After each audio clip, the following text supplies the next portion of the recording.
Welcome back. We continue to follow breaking news. President Trump calling off the planned summit meeting with North Korea. Joining us now for immediate reaction is Congressman Ted Lieu, Democrat from Torrance. Congressman, good to see you.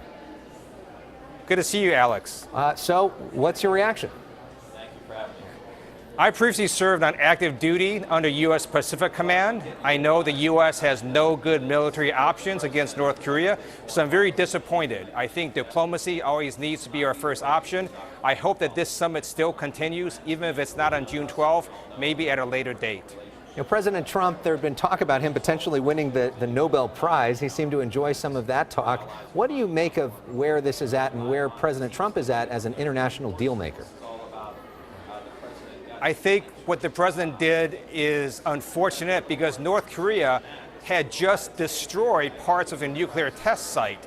And then North Korea sees this as their reward. I think North Koreans are going to interpret this move all wrong, and miscalculations increase the chances of war.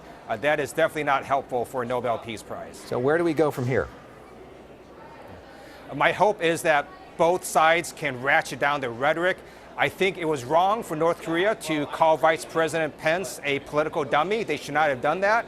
I think it's also wrong for John Bolton to say we're going to use the Libya model, which resulted in the regime leader being killed, Gaddafi. I think that was offensive to North Koreans.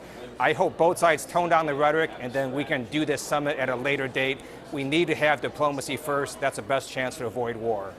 So Mike Pompeo, the Secretary of State, was testifying about this today. Yesterday, he was testifying in front of your committee, and he was talking about this concept of the deep state, which is something that President Trump talks about on Twitter a lot, the concept that the intelligence community is against him and trying to essentially take him out and undermine his presidency. You asked Mike Pompeo about that. Let's show that and have you respond.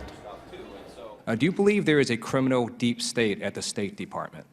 I haven't seen the comments from the president.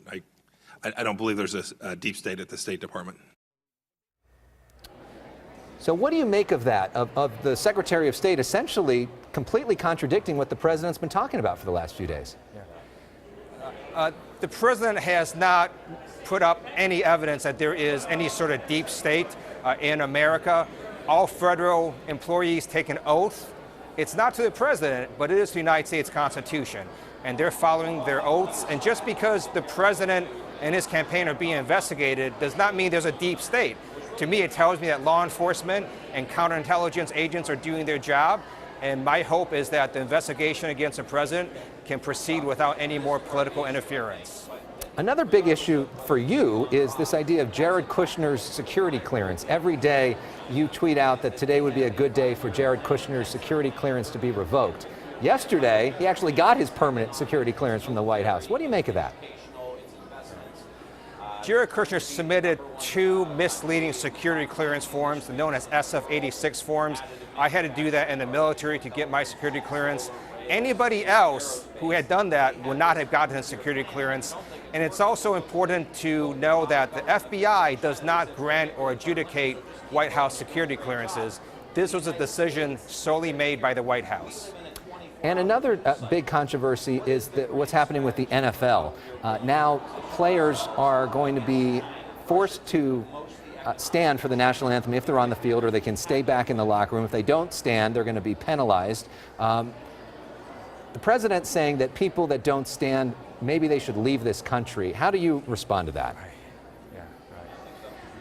This is an emotional issue for many people, so I'm just going to tell you my personal view. I stand for our national anthem because I love the freedoms our country gives for people who want to sit or kneel or dance during our national anthem. All right, Congressman Ted Lieu, we're going to leave it there. Thank you very much for sharing your views. Good to see you. Thank you, Alex.